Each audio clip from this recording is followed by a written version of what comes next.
Alors là, je suis sur le stand Daiwa en compagnie de Guillaume. Guillaume, bonjour. Bonjour Patrick. Alors, il y a 5 ans, naissait le Saltiga chez Daiwa. On en est où aujourd'hui? Eh bien aujourd'hui, nouvelle génération. On a un Saltiga édition 2020 qu'on présente ici en exclusivité mondiale en même temps que le salon japonais. Donc voilà, on le dévoile. Il n'est pas encore disponible, il sera disponible à partir de mi-avril. Et nous, on peut déjà vous le montrer, les visiteurs peuvent le prendre en main. Alors, il a de quoi particulier? Parce que bon, c'était déjà une bête de course, le Saltiga, on va l'appeler édition 2015. Les évolutions majeures, c'est quoi? Alors le cahier des charges du nouveau Saltiga, c'était plus puissant, plus robuste, tout simplement. Et donc la mission est accomplie grâce à pas mal de nouveaux concepts, notamment au niveau du bâti, principalement au niveau du bâti, puisqu'on a un bâti, on le voit ici, plus arrondi, moins volumineux, avec une roue de commande qui occupe 90% du volume de ce bâti. Ce qui fait qu'on a une roue de commande qui est monstrueuse, avec un bâti qui n'est pas plus volumineux. On le voit là, je crois que vous avez fait ce qu'il fallait pour qu'on comprenne bien de quoi il s'agit. Voilà, c'est ça. Ici, on a un bâti édition 2015 avec la roue de commande adaptée. Donc on voit bien qu'on n'occupait pas la totalité de l'espace du bâti et qu'on avait un bâti qui était plus en longueur. Là, on a à côté le Saltiga 2020, un bâti plus rond, un bâti aussi monocoque. Donc ça, c'est complètement différent au niveau de la construction. Et une roue de commande énorme. Donc on peut voir par comparaison les deux roues de commande. Ici, l'édition 2015, ici l'édition 2020. Donc on voit qu'en termes de diamètre, c'est beaucoup plus élevé, et également en termes d'épaisseur. L'épaisseur est énorme. Et également la surface de contact de la denture de la roue est beaucoup plus forte. Donc on a plus de couple et plus de puissance. Alors au niveau des matériaux, je pense que vous avez fait aussi de grosses modifs. Exactement, donc la roue de commande, elle est passée en duraluminium avec un volume beaucoup plus important, et on a une particularité qui est nouvelle, c'est le rotor. Il n'est plus en carbone, il est en aluminium. Donc le rotor en arche ici, il est complètement conçu en aluminium comme le bâti.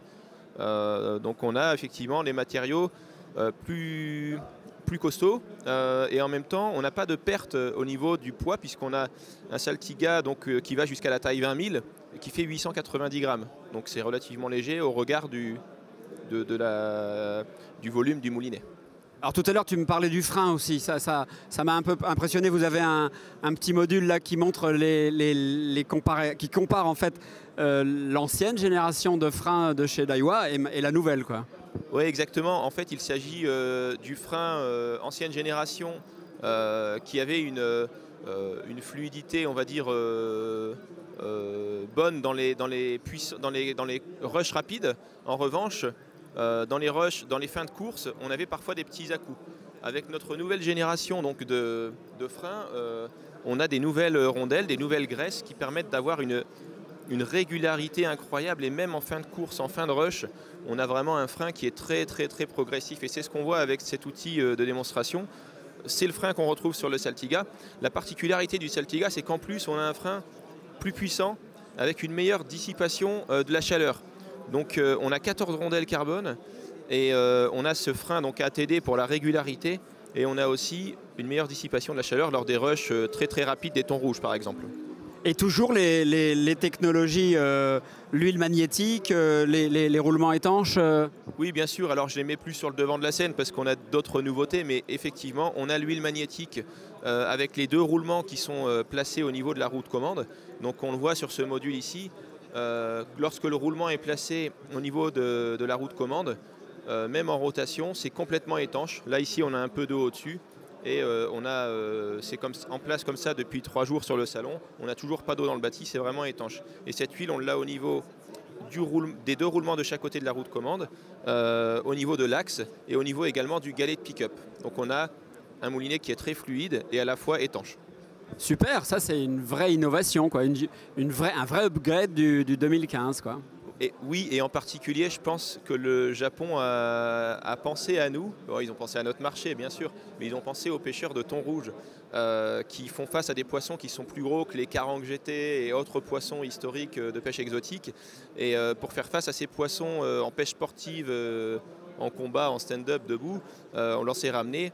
Ils ont fait un moulinet qui est plus puissant. Et là, on va vraiment s'amuser avec nos thons de nos côtes françaises.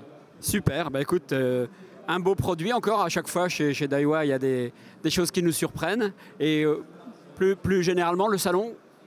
Un très bon salon, particulièrement hier, le samedi, il y avait vraiment beaucoup de monde. Le vendredi aussi, j'étais à l'entrée pour aller chercher des collègues à 14 h et c'était noir de monde. Donc c'est un succès, les pêcheurs sont au rendez-vous, des pêcheurs polyvalents qui pêchent en local, la truite, mais également des pêcheurs exotiques. On a vu vraiment une richesse, une diversité de pêcheurs et on est content de les accueillir et de leur présenter nos nouveautés. Et vous faites ça toujours très bien. Merci Guillaume, bonne fin de salon et à très bientôt. À très bientôt, merci à vous.